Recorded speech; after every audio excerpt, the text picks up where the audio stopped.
Warning, the following video contains spoilers for Season 1 of My Hero Academia. If you haven't watched My Hero Academia, please go watch the first season and come back to this video. Alright? You watch it yet? You did? Alright, cool. My Hero Academia had its anime premiere in April of 2016, and soared in popularity, quickly getting the green light for a second season, just shortly after Season 1 wrapped up, and is now reaching its 6th season, which will premiere this fall. I'll cover the other seasons and arcs in future videos, but for now, the focus is on Season 1.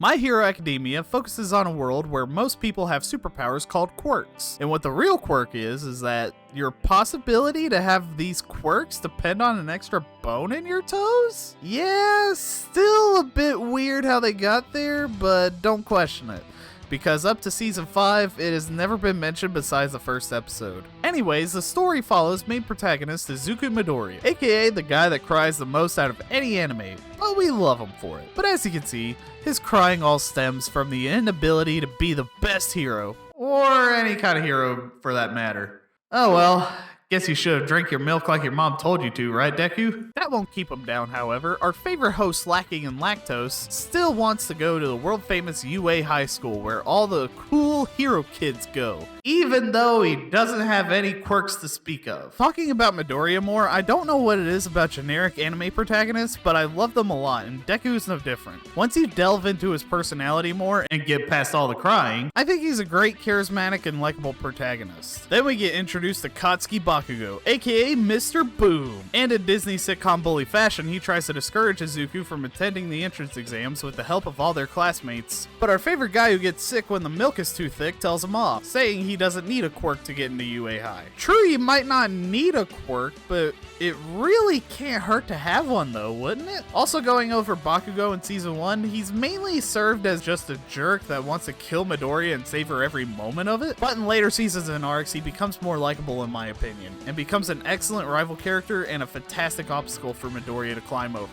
While walking home from school, however, Izuku comes into contact with a monster made out of some kind of sludge. The sludge monster attacks him and suffocates him. Through the end, Deku dies. That's the end of My Hero Academia. Roll credits!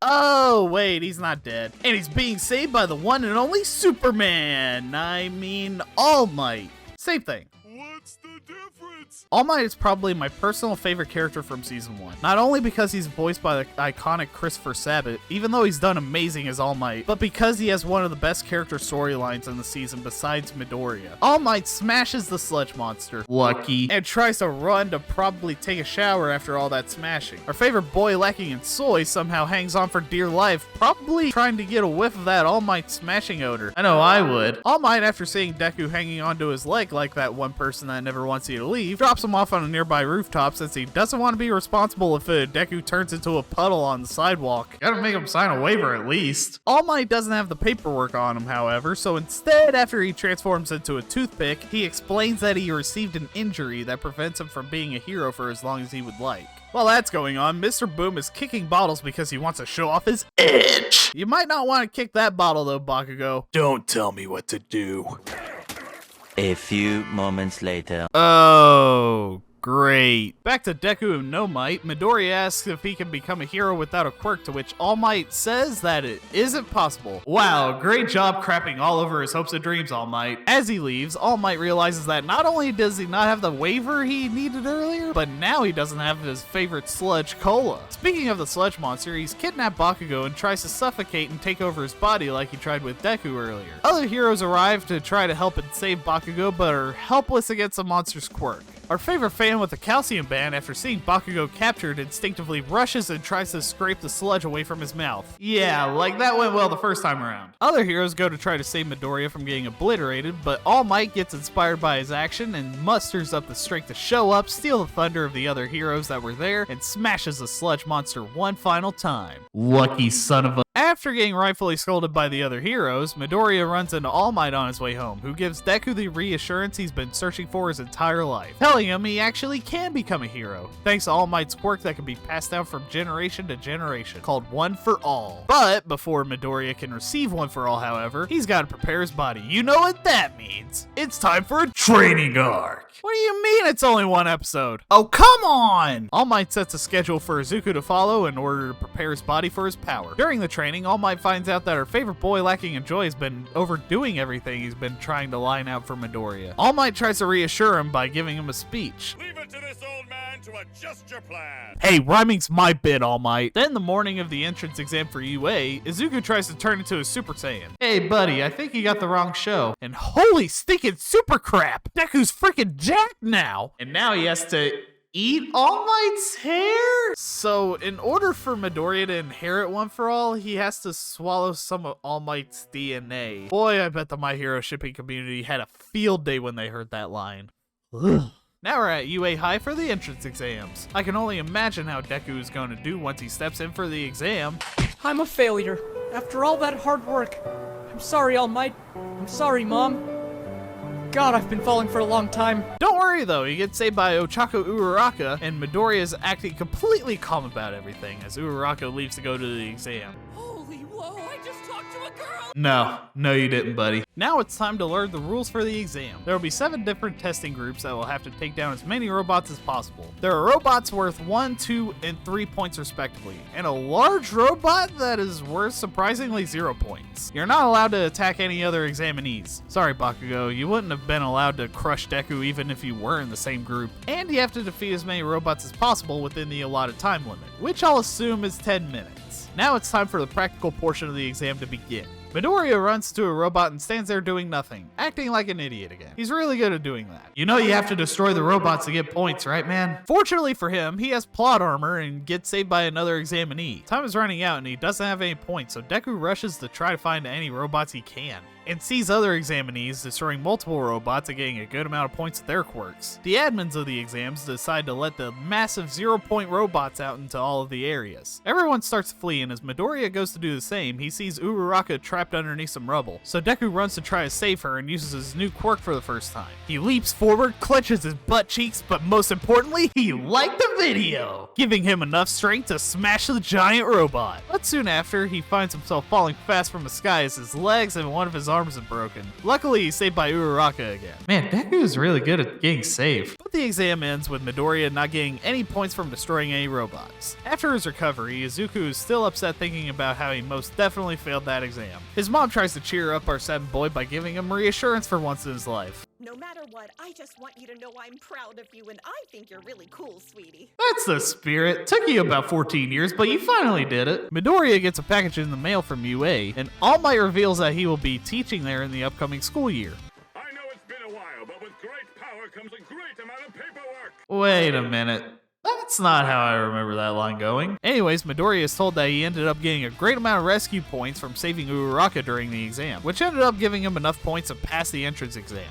On his first day of classes at UA, Midoriya and all of Class 1A start with a quirk assessment test to see the capabilities of everyone's quirks. The teacher, Shota Aizawa, aka Eraserhead, tells the class that they will be competing and the person that ends up with the lowest score is immediately expelled. Well, it was fun while it lasted, right, Deku? Hey, try to get Uraraka's number before you get expelled. I think she likes you. Now we're getting introduced to all the other classmates, so I'll go through them now. We already know Bakugo, Uraraka, and Midoriya, so I don't really see a point in going over them or their powers since we've seen them in action. Then, in order of appearance, first is Tenya Ida. His quirk is that he has engines in his feet that can give him super speed. Then we see Yuga Aoyama, the guy who saved Midoriya during the entrance exam. His quirk is that he can shoot a laser from his belly button. Next is Momo Yaoyorozu. Her quirk is that she can make anything she wants from any part of her body. Mezo Shoji can replicate different body parts on his arm tentacle thingies. Also, Jesus Christ, he's built like a character straight out of JoJo's Bizarre Adventures. Then there's Shoto Todoroki. He's basically Sub-Zero and Scorpion for Mortal Kombat combined, meaning he can use ice power on one half of his body and heat on the other half. Next is Hanto Seru, who can shoot tape out of his elbows and tie people up. Inky. Ichiro Kirishima is up next, and his quirk is that he can get rock hard. Hey, I can do that. Then there's Mina Ashido, who can shoot a white liquid out of her body. Hey, I can do that too. Maybe I should become a hero. I mean, if Mineta can do it, I know I sure can. Speaking of Mineta, Minoru Mineta, probably one of the most hated anime characters. His power is a sticky balls on his head that he can detach, throw, and bounce off of them. Rikudo Sato is basically a diabetic Hulk. Tsuyu Asui is up next, and her quirk is that she has the physical capabilities of a frog. She can also stretch her tongue out long and grab onto things with it. Next is Fumikage Tokoyami, who has a shadow that gets stronger in the darkness and weaker in the light. Kyokajiro has earphone jacks that can plug in and make sound earthquakes. Too bad you can't use an iPhone though.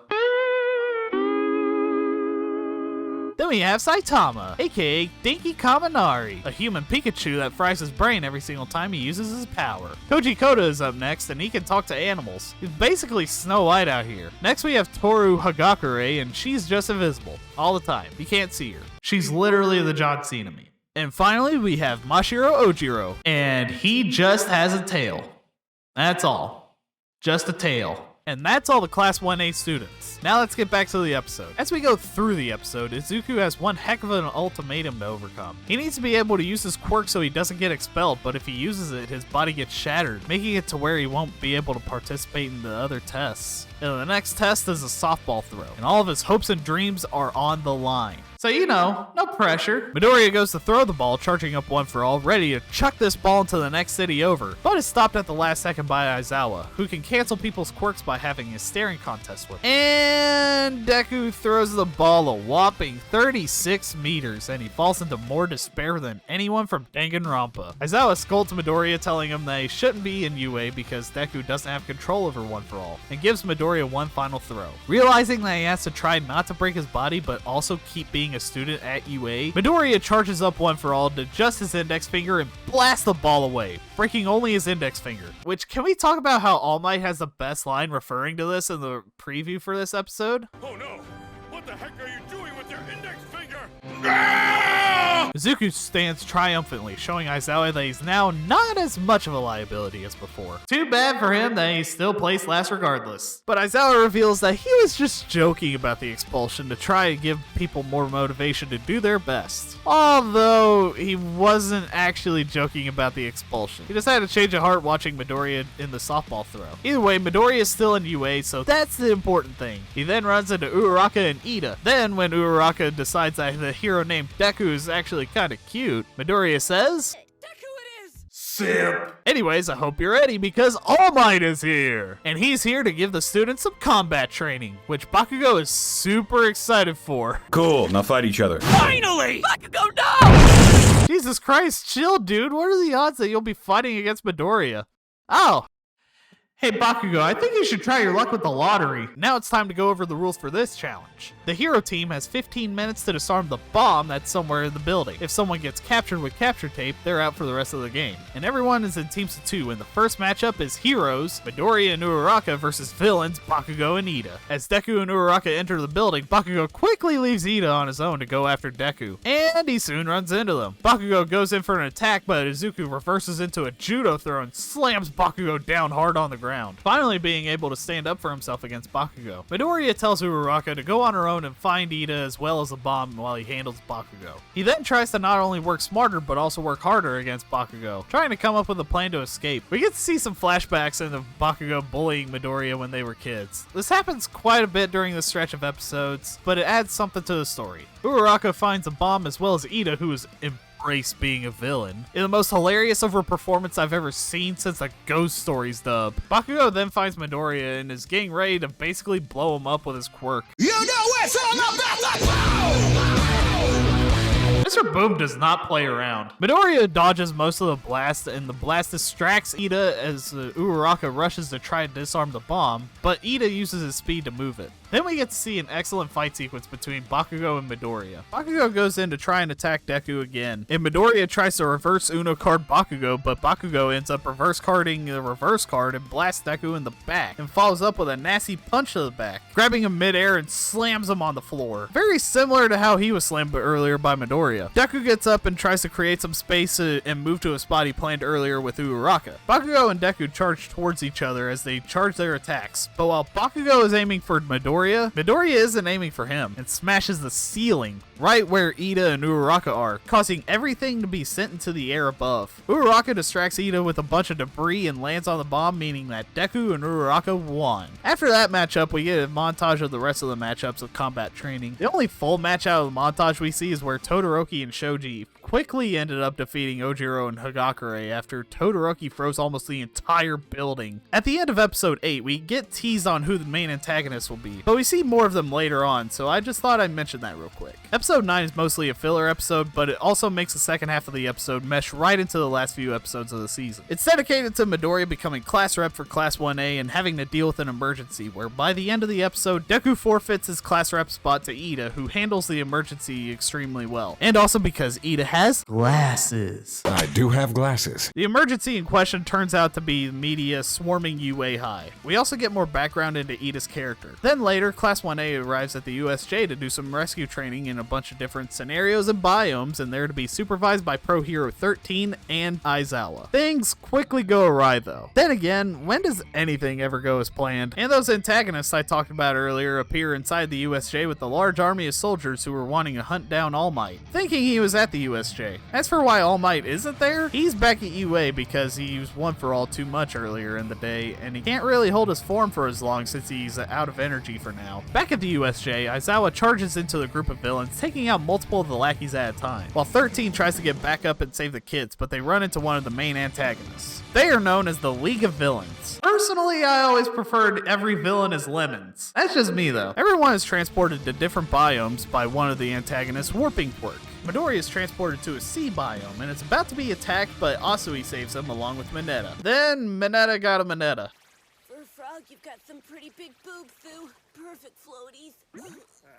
Good to have you here, Mineta. The three students seek refuge on a ship to try to come up with a plan for their scenario as they're quickly getting surrounded. Meanwhile, all the other students are fighting villains in other biomes or still towards the entrance. The ship is cut in half, so they have to act quickly, and Mineta is acting perfectly calm about it. We just got out of junior high a little while ago. I didn't think I'd be facing death a few days after starting UA. I can't believe I'm gonna die without ever getting to touch Yairo through the pill. Yep, perfectly calm. Deku jumps off the ship and flicks his finger to use One For All, breaking two of his fingers, but giving a distraction for Asui and Mineta to grab him and get away with the blast from One For All and Mineta's sticky balls trapping the villains in a whirlpool.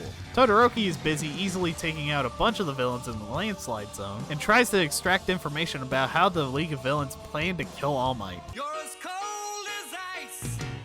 Over in the mountain zone, Kaminari, Jiro, and Yayorozu are fighting as well. Hey Kaminari, use Thunderbolt!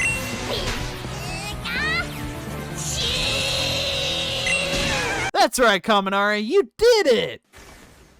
Well, that's just great. At the main plaza, Aizawa gets ready to take on the leader of the League of Villains, Tomura Shigaraki. But Aizawa's been in too many staring contests in a row, and he needs to blink bad because Shigaraki is destroying his arm just by touching it. Jeez, he even made the skin disintegrate like dust. As Aizawa gets away from Shigaraki and defeats a couple of the lower level villains, Shigaraki basically tells him to turn around and Aizawa gets face to face with holy stinking super crap, what the fuck? Over at the entrance, 13 is using her black hole quirk on Kurogiri, the guy who's been opening up these warp gates. Speaking of warp gates, he opens one in front of himself and behind 13, making it to where she's using her own quirk on herself. Also, to be honest, the first time I was watching this show, I thought 13 straight up died here. But don't worry, she's just out for right now. Ida tries to start running using his quirk to try and get back up. Kurogiri tries to open a warp gate in front of him, but Shoji wraps it up in his tentacle arms.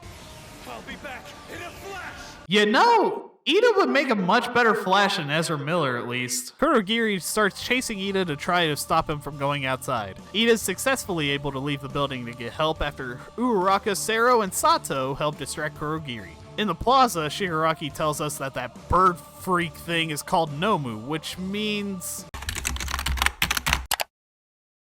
to drink. Yeah, I ain't drinking that, buddy. Nomu is demolishing Aizawa, and Kurogiri tells Shigaraki that Ida escaped the building to go get backup. Shigaraki plans to retreat before multiple pro heroes can show up, but before he does, he wants to destroy the students. But Aizawa cancels his quirk at the last second, saving Asui, and Deku tries to capitalize using One for All on Shigaraki, which he succeeds, and for the first time his arm hasn't been broken by throwing the punch. But Nomu ended up blocking the attack and is about to finish off Midoriya as Shigaraki goes to destroy Asui. But the man who's better late than never, All Might appears. All Might goes in and saves Aizawa, Midoriya, Mineta, and Asui, then goes to attack Shigaraki. Nomu blocks it multiple times, unfazed because of his shock absorption. All Might tries to German suplex Nomu. Sadly, he isn't Brock Lesnar, and Kurogiri opens a warp gate that Nomu warps through and hits All Might in his weak spot, trying to pull him through the warp gate and try to cut All Might in half using the warp gate. Deku, Bakugo, Kirishima, and Todoroki show up to try and stop Nomu and Kurogiri. Todoroki freezes Nomu while Bakugo takes down Kurogiri and basically holds him hostage. One of Nomu's arms and legs break off, but he quickly regenerates them and goes to attack Bakugo to free Kurogiri, but All Might brought him out of the way at the last second. All Might now wants to fight the three villains by himself, even though he only has 1 minute left in his form. Since the plan to hit Nomu really hard didn't work, All Might instead tries to hit Nomu really hard and really fast. He uses his burst of power to go head on with Nomu, blitzing him with multiple attacks and blast Nomu into the sky with one final attack. Now Nomu is back in his environment. He can finally hang out with his bird-brained brethren again. Kaminari gets held hostage by one of the villains as the villain gives Jiro and Yaoyorozu an ultimatum. Either he kills Kaminari or he kills the two of them. Back in the plaza, All Might is trying to bluff the villains into retreating since he can't fight anymore or else he turns back into a toothpick. Shigaraki and Kurogiri don't fall for it, however, and get ready to attack All Might. Deku tries to intervene and stop them from hurting All Might, but is about to get obliterated by Shigaraki, but the pro hero backup brought by Ida comes in and saves everyone as the League of Villains retreat. Fortunately, everyone turns out okay after some time recovering on the hero side, and the season ends on a light note with Nomu being arrested after being found and the villains defeated, but still leaving them intact and uncaptured for the possibility of them returning in future episodes and teasing another villain that will appear in the next season.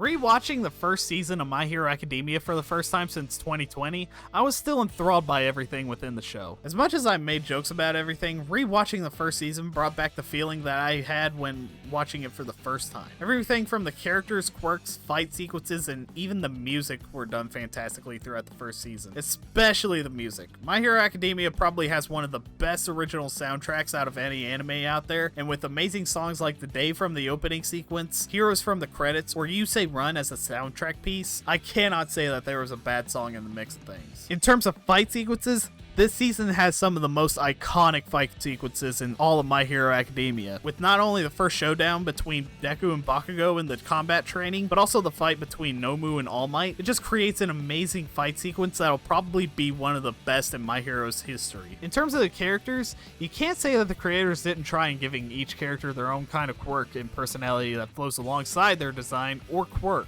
For example, Bakugo being an explosive personality and being a ticking time bomb of anger, it only fits that he'd have a quirk like explosion. Stuff like that is why I really got into My Hero Academia and why it was my favorite anime for a while. Now to give the season a rating. Every time I cover something, I'll be giving it a score out of 100. Overall, I give My Hero Academia Season 1 an 88 out of 100. Definitely go out of your way to watch it. Now we get ready for Season 2 as well as my personal favorite arc in the entire show so far. Hey, thanks for watching this video all the way through. I hope you enjoyed me covering Season 1 of My Hero Academia. In the comments below, let me know what your favorite character in the show is. I'll try to cover the Sports Festival arc of My Hero in the next anime review video, and cover each of the other arcs before Season 6 premieres in the fall. Also, My Hero Academia Season 5 OVAs will be coming out this summer, so if you want me to cover them, please let me know in the comments. If you like what I do here, consider subscribing. It's free and you can always change your mind later. Be sure to hit the bell icon and follow me on Twitter to stay updated on when videos come out. With that being said, thanks for watching, and I'll see you guys in the next video.